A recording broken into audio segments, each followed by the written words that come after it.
আজ আমার গাছের থেকে লাউ পেড়ে এটা রান্না করব আর এটা রান্না করব ইলিশ মাছ দিয়ে। তো এইখানে আমি লাউ কেটে নিয়েছিলাম যে লাউটা আগের দিন সেই লাউটাই রান্না করব। এতদিন রান্না করার সুযোগ পাচ্ছিলাম না এজন্য আজ রান্না করব। আর এই লাউটা যখন আমি কাটছিলাম এত নরম জালি এত ভালো লাউ আমি কি বলবো।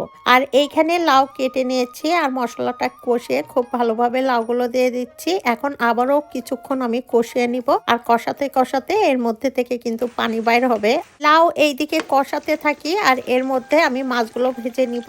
আর যেহেতু আমি ইলিশ মাছ দিয়ে রান্না করব এজন্য আমি হালকা ভেজে নিলাম ইলিশ মাছ। এরপরে লাউয়ের মধ্যে আমি সামান্য গরম পানি দিয়ে দিয়েছি পরিমাণ মতো, খুবই কম।